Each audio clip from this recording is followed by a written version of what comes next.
Oke, selamat pagi peserta kuliah biokimia. Pada pertemuan kali ini kita akan melanjutkan topik yang kemarin mengenai enzim, yaitu terkait dengan kinetika. Ya, kinetika itu berarti berkaitan dengan kecepatan reaksi, ya, seberapa cepat dia mengkatalisis suatu reaksi. Nah, kinerja enzim itu dipengaruhi oleh suhu, ya, karena dia bekerja sangat spesifik, makanya setiap enzim itu mempunyai suhu optimum yang berbeda-beda, ya. Kemudian kondisi pH lingkungan yang juga berbeda-beda, ya, misalnya antara protease dengan oksidoreduktase dengan liase itu bisa berbeda-beda apa pH dan suhunya. Makanya seperti dikatakan kemarin bahwa enzim itu memang bekerjanya sangat spesifik pada suhu lingkungan dan kondisi yang sangat spesifik. Nah, ini konsentrasi enzim, ya, karena nanti ada reaksi kimia, sehingga suatu reaksi kimia itu tentu saja jumlah molnya, ya, konsentrasinya itu sangat mempengaruhi, ya, termasuk juga konsentrasi substratnya. Ya, kemarin sudah disinggung bahwa ketika suatu substrat ingin bereaksi dengan enzim, maka dia harus mempunyai suatu konsentrasi tertentu untuk bisa tepat habis bereaksi secara stoikiometri. Nah, kalau ada kompetitor atau obat itu konsentrasinya lebih tinggi daripada substrat, maka reaksi antara substrat dengan enzim ini bisa dihambat. Kemudian ada pengaruh modifier. Kita akan bahas ini satu persatu. Pengaruh suhu terhadap aktivitas enzim, ya. Setiap kenaikan 10 derajat Celcius sampai 40 derajat Celcius itu kecepatan reaksi naik 2 kali lipat. Dan reaksi terhambat dan atau berhenti pada 60 derajat Celcius. Jadi pada umumnya ya suhu optimum itu 30 derajat Celcius, ya. Minimumnya adalah 0 derajat Celcius dan maksimumnya 40 derajat Celcius. Ini adalah range-nya. Sementara nanti setiap enzim itu bisa berbeda-beda antara range ini gitu. Ya, ini bisa digambarkan pada grafik temperatur versus kecepatan reaksinya. Jadi pada kenaikan suhu itu enzim akan mulai aktif bekerja, ya. Kurang dari 5 derajat dia adalah tidak aktif. Kemudian kenaikan itu tajam ketika suhu di antara 5 sampai 10, 5 sampai 40, ya. Kemudian di atas 40 itu sudah mulai akan turun, ya, terjadi denaturasi. Nah, kemudian jika kita memanaskan protein di atas temperatur optimalnya, maka yang akan terjadi adalah denaturasi itu tadi, ya. Jadi putusnya atau pecahnya ikatan, ya, yang berarti ikatan hidrogen yang menyebabkan suatu protein itu mempunyai struktur primer, struktur sekunder atau tersier itu akan pecah, ya. Terjadi denaturasi protein. Ini lambang protein seperti pita, ribon yang kemarin saya visualisasikan itu struktur tersier itu bisa terdenaturasi menjadi struktur sekundernya atau bahkan struktur primernya gitu. Nah, kalau terjadi denaturasi ini bisa mengubah bentuk dari sisi aktifnya. Kemarin kan kalau enzim itu bekerja kan dia fit dengan substratnya, ya. Nah, kalau enzim ini terdenaturasi, so dia akan berubah ini. Sisi aktifnya ini bentuknya akan berubah, sudah tidak fit lagi dengan substratnya dan substrat bisa lepas, ya. Nah, kalau sudah terjadi kejadian denaturasi ini, walaupun temperaturnya itu diturunkan, itu sudah tetap tidak bisa bekerja lagi. Nah, kalau tadi suhu ini adalah pH, ya, pengaruh pH terhadap aktivitas enzim itu juga mempengaruhi efektivitas sisi aktifnya, ya, active site-nya. Pada pH yang terlalu ekstrim, terlalu asam atau terlalu basa, ini dapat mengakibatkan enzim juga terdenaturasi, ya. Kemudian perubahan pH yang tidak ekstrim juga mempengaruhi enzim secara temporer. Setiap enzim mempunyai pH tertentu, di mana enzim memiliki aktivitas maksimum pH tersebut disebut pH optimum untuk enzim tersebut. Nah, ini contoh bagaimana pH itu bisa mempengaruhi aktivitas suatu enzim, ya. Suatu asam amino ya, glisin misalnya, atau oh ini uh, pada bagian kiralnya ya, ini merupakan apa enantiomer ya. Nah ini switcher, bentuk switcher ionnya di mana NH2 menjadi NH3+ dan COH menjadi COO- ya. Pada pH 7 asam amino akan berada dalam bentuk switcher ion. Nah, untuk aspartik acid ya yang mempunyai rantai samping berupa gugus karboksilat itu mempunyai pKa ya tetapan keasaman. Dia termasuk senyawa yang relatif asam, pKa-nya itu rendah 4,0. Sementara arginin itu mempunyai rantai samping yang banyak gugus aminanya. Gugus amina itu adalah basa, ada 3 amina di sini. Sehingga arginin ini termasuk bersifat basa di mana pKa-nya tetapan keasamannya itu tinggi, 12,5.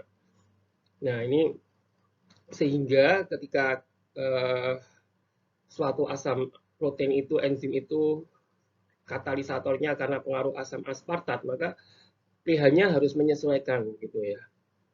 Kemudian kalau dia katalisatornya bersifat basa, pH-nya juga harus menyesuaikan. Beda-beda antara enzim satu dengan yang lain.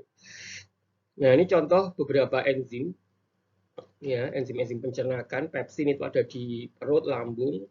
Kemudian tialin dan tripsin ini juga enzim pencernakan makanan tapi ada di mulut ya. Nah, ini bisa kita lihat antara pH-nya, range pH-nya dengan kecepatan reaksi yang dikatalisis oleh enzim. Ya. Kalau pepsin itu berada pada range basa pH optimumnya, yaitu 3 di sini. Ya, jadi dia akan naik sampai pol itu pH 3 itu adalah pH yang sudah optimum. Kemudian sementara pialin itu lebih basa, ya, lebih ya sedikit netral ya di daerah 7. Kemudian yang tripsin ini justru yang basa, ya, ada di sekitar 9 sampai 14. Nah, bila jumlah enzim dalam suatu reaksi menjadi 2 kali lipat, maka jumlah yang diubah menjadi produk hasil adalah 2 kali lipat juga. Jadi ini mempengaruhi keseimbangan reaksi atau stoichiometry ya. Kalau jumlah reaktannya 2 kali lipat, ya mestinya produknya juga akan 2 kali lipat gitu ya. Jadi produk itu akan dipengaruhi oleh konsentrasi suatu enzim ya. Bisa diilustrasikan dengan grafik antara konsentrasi enzim E di dalam kurung itu adalah konsentrasi, berarti satuannya dalam molar seperti itu ya. Versus V itu adalah kecepatan. Kecepatan enzim dalam mengubah substrat ya per satuan waktu. Nah, bila merujuk pada statement ini bahwa kecepatan suatu reaksi enzim itu proporsional dengan kenaikan konsentrasi enzimnya. Maka ini kalau konsentrasi semakin naik, kecepatan juga semakin naik. Gitu. Proporsional dan membentuk garis lurus. Nah, substrat ya. Substrat, kecepatan reaksi sebanding dengan konsentrasi substrat ya. Agak mirip dengan tadi kalau enzimnya itu konsentrasinya dinaikkan, kecepatan reaksi juga akan naik gitu. Nah, ini untuk substrat juga, jadi kalau konsentrasi substrat itu dinaikkan, maka juga akan mempengaruhi kinerja enzim tersebut. Ya. Jika jumlah substrat 2 kali lipat, maka kecepatannya 2 kali lipat sampai waktu tertentu. Ya, namun bedanya dengan enzim, kalau enzim tadi itu grafiknya tuh lurus gitu. Lurus gitu. Dia naik, konsentrasinya kecepatannya naik. 2 kali naik 2 kali, 3 kali naik 3 kali. Begitu seluruhnya membentuk suatu garis yang linier. Ya. Tapi kalau substrat itu tidak sama, ya, karena substrat kan ada maksimumnya, gitu. Jadi kan ibaratnya kemarin ini lubang, ya, lubang enzim akan substrat akan masuk untuk memenuhi. Nah, kan jumlah substrat ini nanti akan bereaksi dengan sisi aktif dari enzim itu, dia semakin meningkat kalau jumlahnya semakin ditingkatkan. Istilahnya ini lubang, ini jumlah substrat itu berapa jumlah substrat yang bisa memenuhi lubang tersebut. Ya, kalau selama lubangnya belum penuh, sisi aktif enzim itu belum penuh, berarti dengan menambahkan substrat secara terus-menerus masih bisa meningkat kecepatan reaksi enzimnya. Namun ada nilai maksimumnya ya. Jadi kalau lubangnya itu sudah penuh, mau substratnya ini dinaikin juga nggak akan ngefek. Jadi tidak linear seperti yang enzim tadi. Kalau substrat dia naik, di suatu saat dia akan steady state ya, atau akan jenuh seperti itu. Seperti dilihat pada gambar ini bahwa suatu substrat ya melawan kecepatan reaksi suatu enzim ya dilambangkan dengan S dan V0 ya. Itu kalau konsentrasi substrat naik, kecepatan juga naik. Nah, pada suatu saat ini sudah tidak akan naik lagi. Ya, karena lubangnya udah penuh tadi, walaupun substratnya dinaikkan, ya udah itu aja. Jadi dia akan flat seperti itu. Nah, pada saat dia sudah tidak naik lagi, itu adalah sudah merupakan kecepatan maksimum enzim dalam mengkatalisis suatu reaksi disebut Vmax. Ya, nah, separuh dari Vmax itu disebut Vmax plus 2. Biasanya konsentrasi yang optimum oleh substrat itu untuk bisa apa kita menetapkan berapa konsentrasi substrat sih itu berdasarkan ini percobaan ini. Jadi menggunakan percobaan dengan menambahkan konsentrasi substrat, Vmax-nya tercapai kapan? Let's say Vmax-nya tercapai pada berapa gitu ya, 10 gitu ya. Sehingga kita bisa menarik konsentrasi optimum suatu substrat dalam mengkatalisis suatu enzim itu adalah separuhnya. Jadi 5 gitu misalnya. Itu dilambangkan dengan Vmax plus 2. Nah ini Vmax, separuh Vmax ini kalau kita tarik titik potong ke sumbu X-nya, nah itu adalah konsentrasi substratnya itu adalah disebut Km ya, konsentrasi substrat yang optimum itu adalah Km yang disebut tetapan Michaelis-Menten ya. Km itu konstanta, M-nya itu Michaelis-Menten. Ya. Jadi aktivitas enzim tidak meningkat lagi pada konsentrasi substrat tertentu. Sudah jenuh kalau sudah lubangnya itu terpenuhi itu sudah jenuhnya. Brown itu menduga bahwa enzim di dalam mengikat molekul substrat sudah mempunyai terbatas yaitu menjadi jenuh ya. Nah, kemudian seorang ahli biokimia Michaelis-Menten ya itu mengusulkan suatu persamaan yang didasarkan pada asumsi yaitu enzim plus substrat ya, reaksi bolak-balik kompleks enzim dan substrat kemudian terbentuk enzim dan produk yang sudah lepas masing-masing. Nah, kemudian kalau kinetika reaksi enzimatis model Michaelis-Menten itu enzim plus substrat ada K1 ya, itu konstanta reaksi ya ketika pembentukan kompleks antara enzim dan substrat. Kemudian K2 itu konstanta reaksi ketika pembentukan produk. K3. Nah, kalau K3 tidak tercapai E dan B ini tidak tercapai, ES ini bisa balik lagi, artinya tidak terjadi reaksi, reaksinya gagal gitu. Itu balik ke kiri, itu adalah K2 ya membentuk kembali semula yaitu enzim dan substratnya ya. Enzim sangat efisien dalam mengkatalisis suatu reaksi, terjadi steady state atau kesetimbangan reaksi segera dapat tercapai apabila kecepatan pembentukan ES kompleks sama dengan kecepatan pemecahannya. Jadi ini bisa diibaratkan waktu sudah terjadi kejenuhan tadi ya. Kalau awal-awalnya itu ES, E plus S menjadi kompleks ES, kemudian terbentuk produk. Ya, lama-lama kalau sudah enzimnya sudah jenuh, ini sudah tidak membentuk produk lagi, jadi akan kesetimbangan reaksi akan geser ke kiri, ya tidak terjadi reaksi lagi. Nah itu persamaan Michaelis-Menten itu bisa dijabarkan sebagai rumus Km sama dengan K2 plus K3. Jadi kesetimbangan reaksi bergeser ke kiri ditambah kesetimbangan reaksi produk ya dibagi kesetimbangan reaksi ketika terjadi kompleks enzim substrat. Nah, persamaan dari Km ini kemudian definisikan suatu persamaan Michaelis-Menten yang menggambarkan kecepatan reaksi atau kinerja suatu enzim itu dengan rumus kecepatan awal ya V init ini itu inisial sama dengan kecepatan maksimum tadi ya yang ketika sudah flat tadi dikalikan konsentrasi substratnya ya dibagi tetapan Michaelis-Menten. Tetapan Michaelis-Menten diperoleh dari ini ya ditambah konsentrasi substratnya. Ya, ini adalah persamaan Michaelis-Menten. Nah, model Michaelis-Menten itu bisa diturunkan lebih lanjut ya. Ya, ini jadi tadi sudah dijelaskan ya dengan peningkatan konsentrasi substrat, kecepatan reaksi akan naik, suatu saat dia akan jenuh dan terbentuk steady state ya, kejenuhan di sini. Nah, kalau sudah jenuh itu dinyatakan sebagai Vmax-nya ya, kemudian berapa Vmax separuhnya bisa diketahui berapa km-nya. Ya, km-nya itu jadi bisa diperhitungkan tadi ya. Jadi persamaan Michaelis itu V sama dengan Vmax dikalikan konsentrasi substrat per konsentrasi substrat plus tetapan Michaelis-Menten. Nah, Km ini berkaitan dengan afinitas enzim terhadap substrat. Ya, Km yang sama dengan K2 plus K3 per K1 tadi.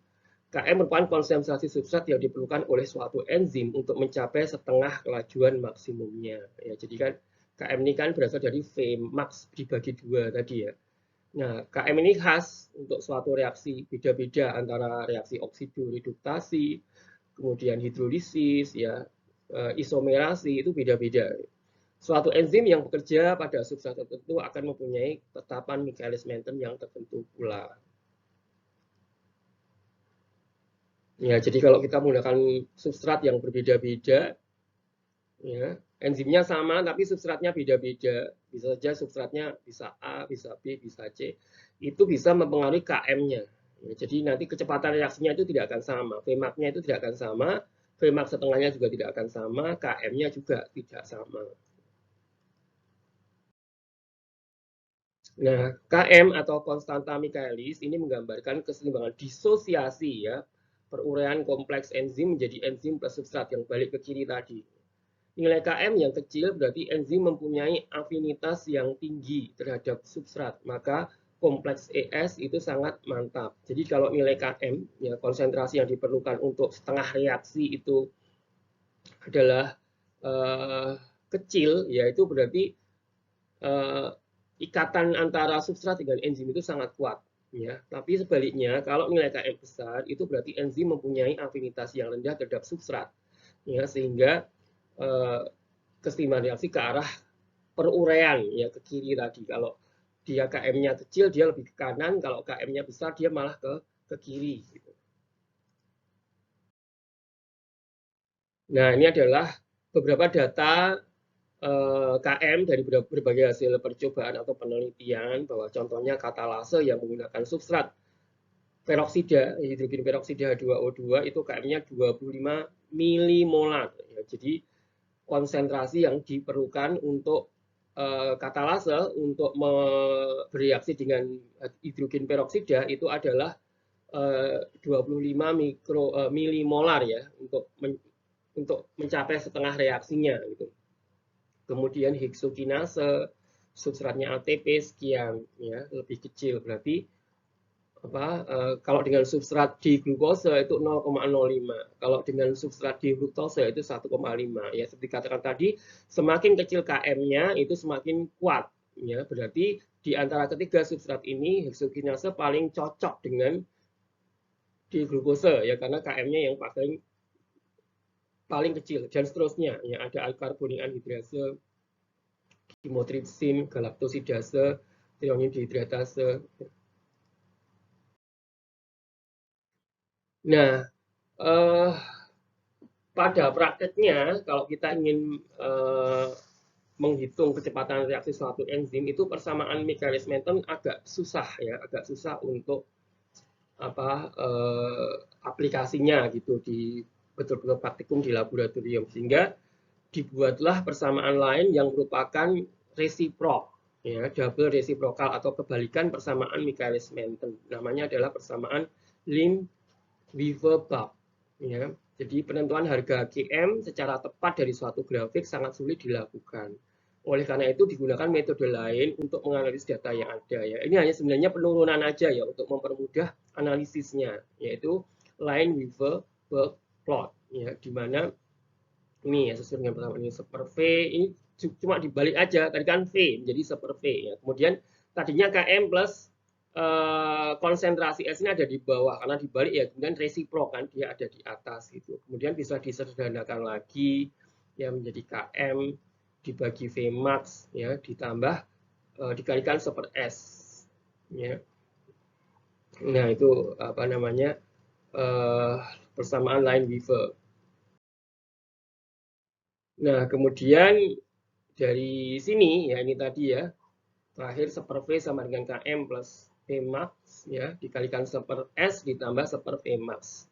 Nah kalau kita lihat ini adalah penurunan dari sini ya, secara matematika zaman SMA kita sudah belajar tentang hal ini. Itu lebih mudah karena persamaan ini analog dengan atau sama dengan persamaan garis lurus gitu yang kita sudah mengenal linear regression ya Y sama dengan Bx plus A bahwa super V ya kecepatan reaksi yang sumbu Y ini kan super V ya itu sama dengan Y-nya kemudian X itu adalah sumbu X ya konsentrasi substratnya gitu. Nah, B dan A ini adalah nilai dari persamaan garis lurus ya, di mana B itu adalah kemiringan sudut tangen alfa ini kemiringannya berapa, kemudian A adalah intercept ya titik potong antara setiap sumbu X dan sumbu Y yang berada di dalam garis lurus ini ya. Nah, jadi nanti dari hasil persamaan garis lurus itu kita mengetahui harga B dengan A ya. Nah, kalau X kita tahu, ya konsentrasi X kita tahu, maka Y bisa dihitung.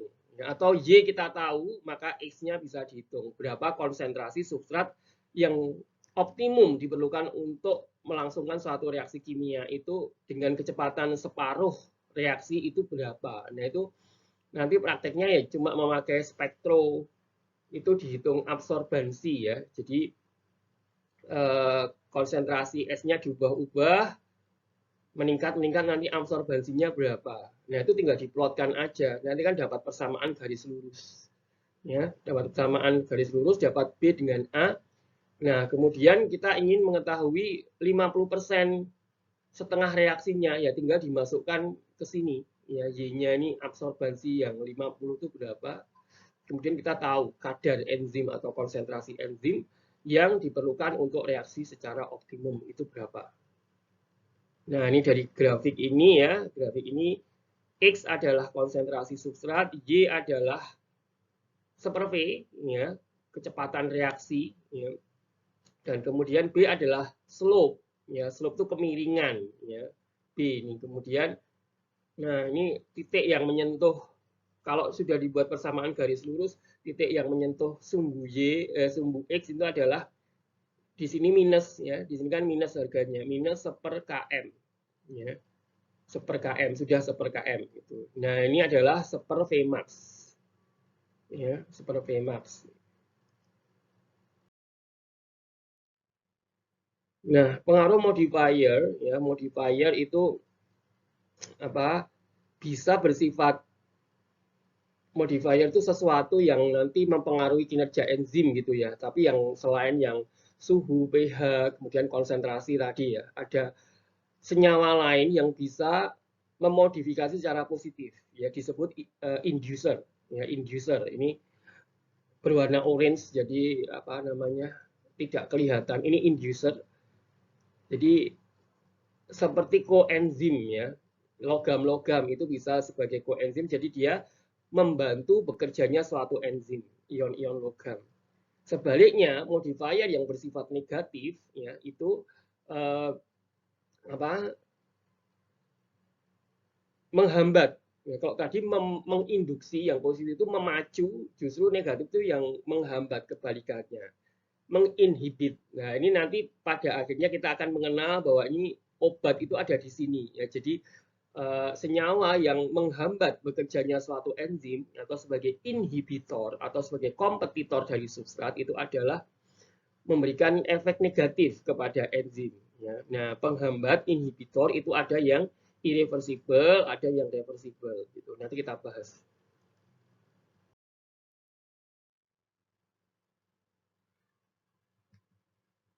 Ya, inhibitor adalah bahan kimia yang mengurangi rata-rata reaksi suatu enzim. Ya, dari namanya aja inhibit itu menghambat. Berarti dia penghambat bekerjanya suatu enzim. Inhibitor ini juga bekerja pada konsentrasi yang rendah. Ya, diharapkan obat itu mempunyai dosis yang kecil. Ya, semakin kecil tapi sudah mampu menghambat enzim itu bersifat poten. Ya, kita pengennya obat itu bersifat poten, artinya dalam dosis yang kecil sudah menghambat. Ya, karena kalau semakin besar dosisnya, wah nanti bermasalah ya. Nanti kalau menyiapkan tabletnya gede banget, mau nelan susah gitu. Contohnya, atau karena terlalu besar nanti kalau di dalam tubuh bisa mengakibatkan efek samping ya. Suatu obat kalau dosisnya semakin kecil, nah itu semakin mengurangi efek sampingnya. Dapat berupa memblok kerja enzim ya, tapi biasanya tidak merusak enzim ya obat ini. Dapat berupa senyawa organik ataupun anorganik. Jadi organik obat itu kebanyakan senyawa organik ya ataupun logam ya atau senyawa-senyawa lain yang bukan termasuk senyawa organik. Nah, banyak obat dan racun merupakan inhibitor ya. Nanti dalam perjalanan kita akan tahu misalnya racun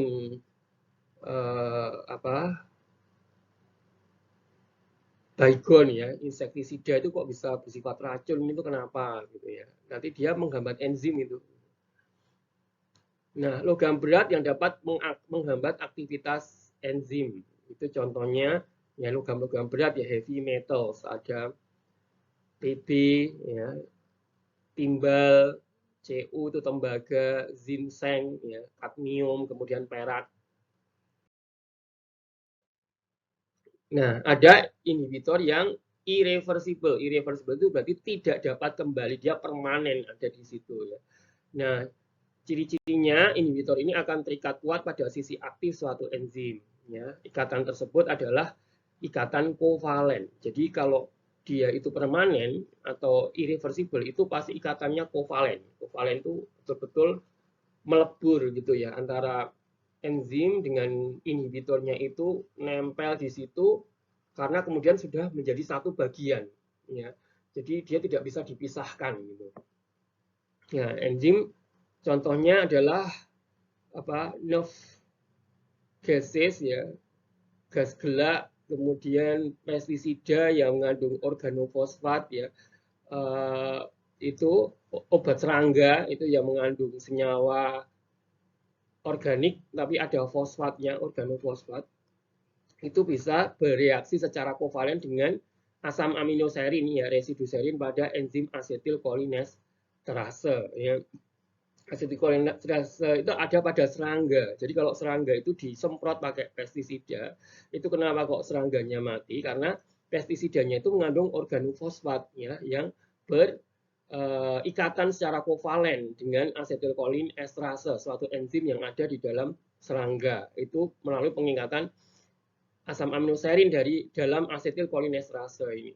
Ya, ini ilustrasinya enzim yang mengandung serin ya, kemudian di sisi aktifnya ini organofosfat ya, kita lihat ada fosfornya, ada fluorin ya, kemudian ada senyawa organiknya di sini. Nah, kemudian OH ini akan mensubstitusi F ya, terbentuk ikatan kovalen yang permanen ya, karena dia permanen dia sangat beracun ya, itu kovalen itu untuk obat tidak boleh ya, untuk manusia, untuk serangga nggak apa-apa ya, tapi kalau untuk manusia jangan sampai obat itu berikatan secara kovalen ya. Tapi lalu ikatan apa ya, nanti kita akan tahu gitu kok kovalen itu tidak boleh ya. Nah, kemudian inhibitor itu bersifat kompetitif dan non kompetitif. Apa itu? Suatu inhibitor bersifat kompetitif itu kalau strukturnya mirip dengan substrat. Ya, jadi kemarin sudah kita singgung bahwa kalau ada substrat dan obat, ya obatnya itu adalah inhibitor, ya itu bagaimana dia bisa mengecoh si enzim untuk memakan salah satu diantaranya, membuat bingung enzim itu karena apa? Strukturnya itu mirip. Nah, kalau dia mirip, dia berkompetisi, ya berkompetisi dia akan masuk pada sisi yang sama dan dia disebut berkompetisi gitu. Terjadi kompetisi antara substrat dengan inhibitor untuk bergabung dengan sisi aktif enzim, ya. Nah, ini makanya kemarin dia akan milih yang mana kan dapat diatasi dengan menambah jumlah substrat sampai berlebihan atau jumlah inhibitornya gitu. Salah satu jumlahnya itu dosisnya itu dinaikkan itu yang akan menang. Contohnya reaksi antara malonat ya, dia malonat ini inhibitor untuk enzim suksinat dehidrogenase yang suatu enzim oksidase ya yang mengkatalisis reaksi fumarat dari pembentukan fumarat dari suksinat ya. Jadi substratnya itu suksinat ya, kemudian enzimnya suksinat dihidrogenase ya. Nah, ini suksinat dihidrogenase akan mengkatalisis perubahan suksinat menjadi fumarat. Nah, perubahan suksinat menjadi fumarat ini bisa digagalkan oleh inhibitor kompetitif ya, yaitu malonat karena malonat strukturnya mirip dengan suksinat. Ya, karena malonat strukturnya mirip dengan suksinat, dia membuat suksinat dihidrogenase itu bingung. Nah, kalau dosis malonat lebih tinggi, maka dia akan memilih malonat dan perubahan suksinat menjadi fumarat itu bisa digagalkan. Nah, ini ilustrasinya suatu inhibitor kompetitif ya. Tadi sudah dijelaskan, ini enzim akan suksinat dihidrogenase akan mengubah suksinat ya masuk ke sisi aktifnya menjadi fumarat. Nah, kalau ada inhibitor malonat, kita perhatikan antara suksinat dengan malonat ini mirip sekali. Ya, di bagian bawah dan atas semua gugus karboksilat, hanya yang beda di bagian tengah, beda satu atom C. Nah, kalau dosis malonat ini dinaikkan, maka si enzim akan terkecoh. Dia bukannya memakan suksinat, tapi memakan malonat. Ya, nah karena makan malonat, ini bukan substratnya, ini racunnya, sehingga tidak terbentuk produk fumarat seperti yang diinginkan. Nah, ya ini sudah ya karena strukturnya mirip ya, dia bersifat kompetitif gitu. Kompetitif karena mirip dia akan menuju pada binding site yang sama. Kenapa kok di binding site yang sama? Apakah ada binding site yang lain gitu? Nanti kita akan tahu. Nah, suatu inhibitor kompetitif ya menurut persamaan Lin-Weaver-Buck tadi ya. Jadi suatu enzim bereaksi dengan substrat ya, kemudian K1 ES, K3 E plus P, K2-nya kembali menjadi E plus S, itu kalau reaksi enzim dengan substrat. Kalau ada inhibitor kompetitif, artinya strukturnya mirip dan dia akan berkompetisi pada binding site yang sama, maka juga akan memungkinkan reaksinya itu tidak dengan S tetapi dengan I, ya inhibitor. Ya, kemudian reaksi bolak-balik menjadi kompleks EI. Nah, kalau terjadi kompleks EI ini tidak terbentuk produk, ya. Reaksi tidak berjalan, digagalkan oleh inhibitor ini. Nah, ini ilustrasinya. Ini enzim dengan sisi aktifnya, kemudian ada substrat dan inhibitor yang strukturnya mirip ya, strukturnya itu mirip, maka ini akan terkecoh gitu, terkecoh kalau konsentrasi substratnya lebih besar, dia tetap memilih substratnya. Tapi kalau dia dosis atau konsentrasi inhibitornya itu lebih besar, maka dia memilih inhibitornya dan produk tidak akan berlangsung. Nah, di grafik Lin-Weaver-Buck itu, jadi kalau sama ya, mengeplotkan antara konsentrasi substrat dengan kecepatan maksimum, ya itu dibuat 3 percobaan ya, percobaan 1, 2, dan 3 ya. Percobaan 1 ini adalah tanpa inhibitor, jadi cuma reaksi antara enzim dengan substrat ya. Kemudian nomor 2 ini memakai inhibitor ya. Kemudian mungkin dengan konsentrasi tertentu. Kemudian yang ketiga ini juga inhibitor yang lain ya, inhibitor 1, inhibitor 2. Nah, kalau berdasarkan percobaan ya dengan meningkatnya substrat ya, yang tanpa inhibitor dengan inhibitor 1, inhibitor 2 ya, jadi memakai 2 inhibitor yang berbeda, itu kecepatan maksimumnya ya setelah diukur dengan penambahan substrat lalu diukur kecepatan reaksinya itu membentuk titik potong di sumbu Y seperti ini ya. Nah, itu artinya adalah reaksi ini adalah bersifat kompetitif ya, atau inhibitor ini bersifat kompetitif.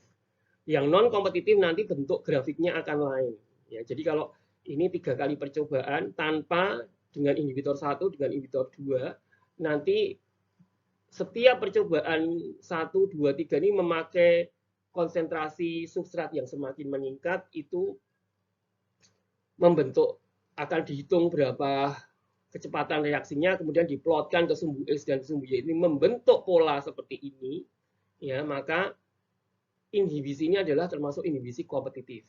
Gitu, dia berkompetisi pada sisi aktif yang sama.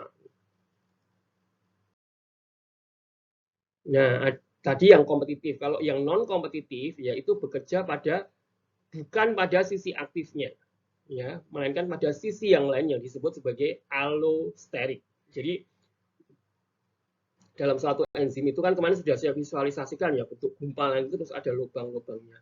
Nah, yang saya bilang kemarin, lubang yang paling dalam itu adalah sisi aktifnya, tempat hidup utama enzim itu. Tapi ternyata enzim itu juga ada sisi lain ya, yang juga bisa berpengaruh ya. Namun bukan sisi aktifnya, disebut sebagai sisi allosterik. Nah, beberapa dapat inhibitor yang termasuk non kompetitif ini dapat menyebabkan struktur enzim rusak sehingga sisi aktifnya tidak cocok lagi dengan substrat ya. Nah, contohnya adalah ada penisilin, yaitu menghambat kinerja enzim yang menyusun dinding sel bakteri. Nah, jadi ibaratnya adalah ini sisi aktif, ini sisi allosterik gitu. Nanti inhibitor itu tidak berkompetisi, substrat dengan enzim tetap akan bekerja ya, namun akan diganggu oleh inhibitor non kompetitif. Nah, bagaimana dia mengganggu? Si inhibitor kompetitif nempel pada sisi allosterik ya, di sini gitu. Nah, di sini ketika ditempeli oleh inhibitor, dia bisa mengirimkan sinyal ke sisi aktif tadi untuk menutup ya, jadi dia penghambatannya itu tidak langsung ya, tidak sama dengan kompetitif tadi yang langsung berkompetisi gitu. Kalau non kompetitif itu di bagian lain dia beringatan, tapi dia bisa mengirimkan sinyal ke sisi aktif untuk menutup. Ya, yang tadinya membuka untuk substrat masuk, ketika dia ada inhibitor di sisi allosterik, dia mengirimkan sinyal di sini menutup, inhibitor itu tidak bisa masuk. Nah, itu namanya adalah non kompetitif inhibitor ya. Contohnya adalah penisilin, yaitu menghambat bekerjanya beta laktamase ya, yang di nanti bisa menghambat penyusunan dinding sel bakteri sehingga bakteri itu mati kalau dihambat oleh penisilin ini. Inhibisi terjadi baik ketika substrat belum ataupun sudah terikat pada sisi aktif enzim.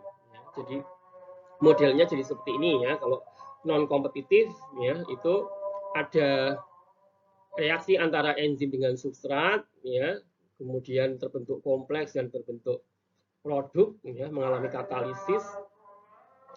Konsentrasi substrat sama dengan kecepatan Michaelis Menten. Nah, ini kalau ini adalah penghambatan inhibitor pada sisi aktif ya. Ini penghambatan inhibitor pada sisi allosterik.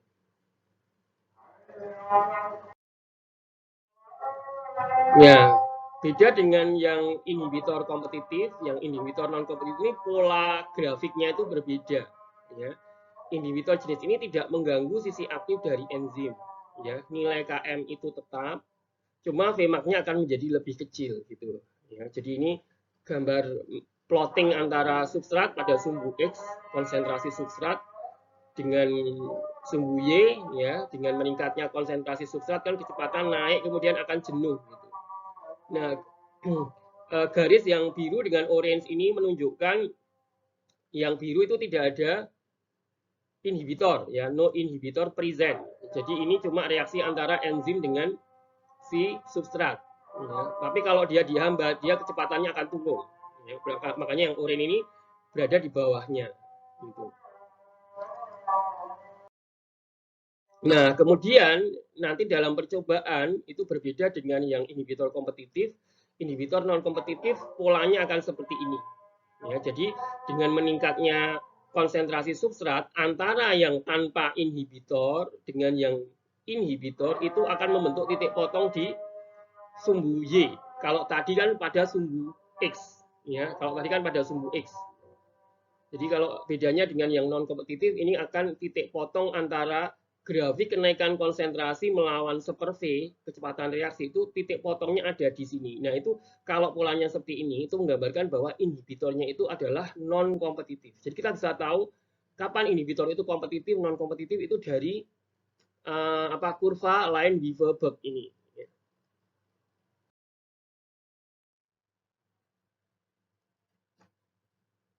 Nah, ini ilustrasi antara perbandingan antara kompetitif dengan non kompetitif inhibitor.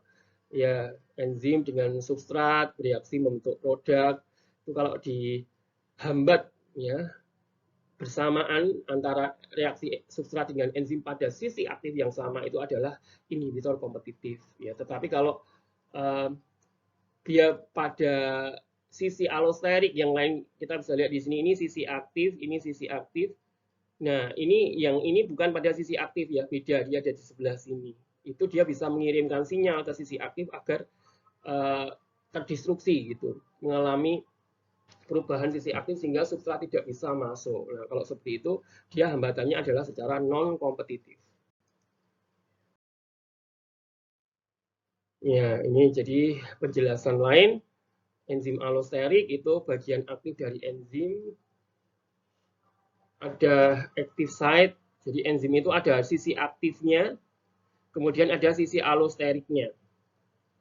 Ya, jadi reaksi dengan substrat itu berada pada sisi aktifnya karena di situ ada sisi katalisisnya. Kalau pada allosterik itu adalah bagian yang lain.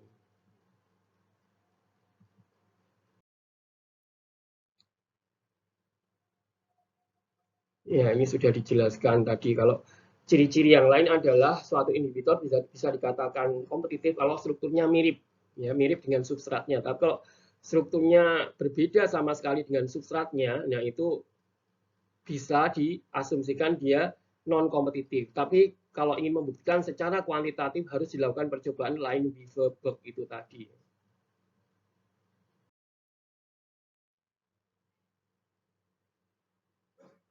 Ya, ini selain menghambat secara allosterik juga bisa memacu ya atau mengaktifkan secara allosterik. Jadi ada enzim inhibitor pada allosterik tapi juga ada enzim inducer ya atau activator itu juga pada bagian allosteriknya. Ini bisa kita lihat ya. Penghambatan allosterik itu pada sisi yang lain ya bukan pada sisi utama itu bisa menyebabkan perubahan konformasi pada sisi aktifnya dan substrat tidak bisa masuk. Nah, itu non kompetitif yang inhibisi non kompetitif. Tapi justru kalau aktivator dia justru malah kebalikannya ya. Adanya allosterik yang bisa menangkap aktivator ini dia membiarkan sisi aktifnya itu terus membuka sehingga si substrat itu akan masuk dan enzim akan semakin aktif.